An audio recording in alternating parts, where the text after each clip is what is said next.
And finally, most damaging of all, the prosecution has produced a surprise witness, one Christine Helm, whom the prisoner married and brought from the rubble of her homeland to the safety of this country, giving her his love and the protection of his name.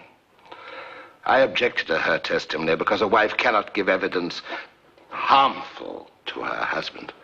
But it has been proven that her marriage to Leonard Vole was fraudulent and bigamous. Therefore, her evidence must be admitted, and you must consider it for what it is worth. Such is the prosecution's case. Now it is the turn of the defense.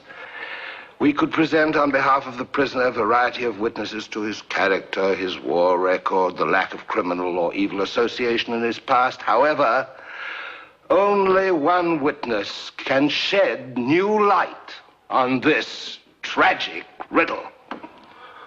The prisoner himself.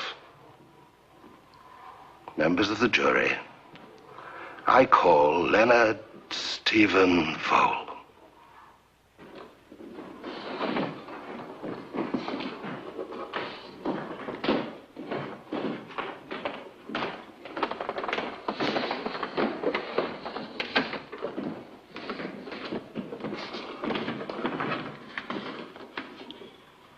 I swear by Almighty God that the evidence I shall give will be the truth, the whole truth, and nothing but the truth. No. Is your name Leonard Stephen Vole? It is. Where do you live? 620 Edgware Road. Leonard Stephen Vole, did you or did you not, on the night of October the 14th last, murder Emily Jane French? I did not. Thank you. That will be all.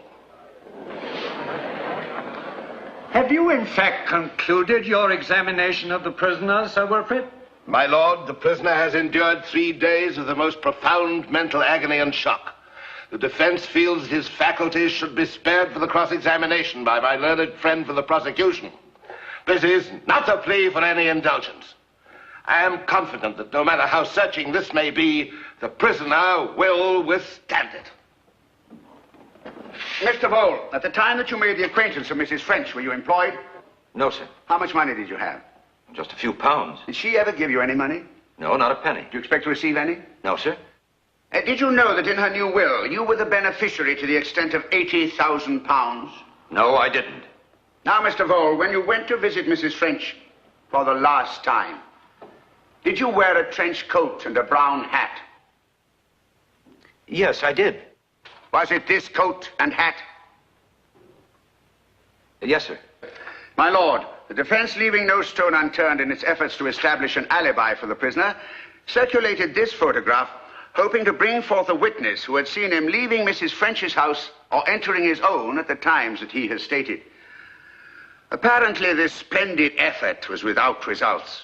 However, the defense will be pleased to learn that at the last moment a witness has come forward, and that the prisoner had been seen wearing this coat and this hat. Lamentably, he had not been seen on the night of the murder, but exactly 1 week before. On the afternoon of October the 8th, were you or were you not in a travel agency in Regent Street? And did you or did you not make inquiries about prices and schedules of foreign cruises? Well, supposing I did. It's not a crime, is it? Not at all. Many people go on a cruise when they can afford to pay for it. But you couldn't pay for it, could you, Mr. Vole?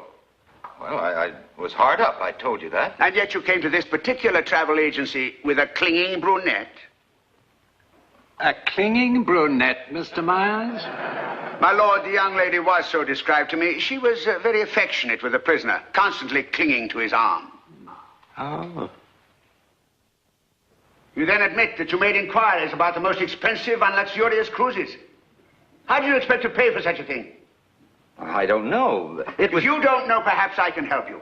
On the morning of the very same day, according to Mr. Stokes, you heard Mrs. French change her will, leaving you the bulk of her money. I didn't. I knew nothing about the will. And in the afternoon, you started to make plans to dispose of that money. No, it was nothing of the kind.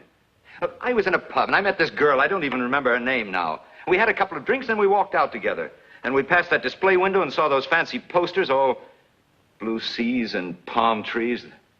Grecian Isles or some such place. So we went in just for fun, and I started asking for folders. Well, the man gave me a sort of a funny look, because I did look a bit shabby.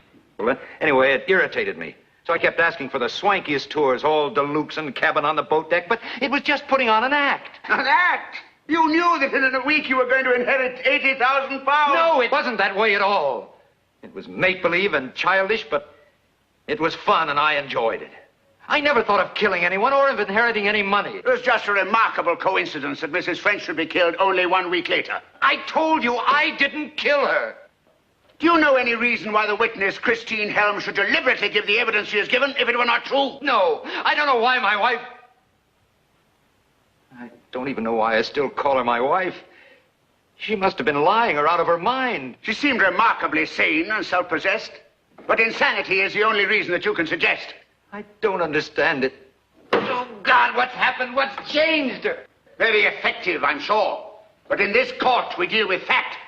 And the fact, Mr. Vole, is that we have only your word for it. That you left Mrs. French's house at the time you say you did.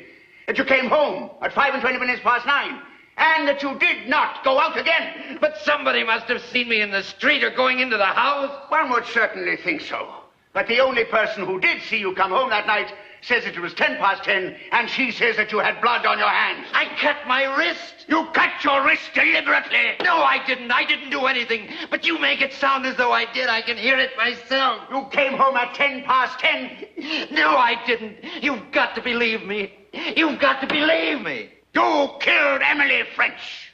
No, I didn't. I didn't do it. I didn't kill her. I never killed anybody. God, it's like a nightmare. Some ghastly, horrible dream.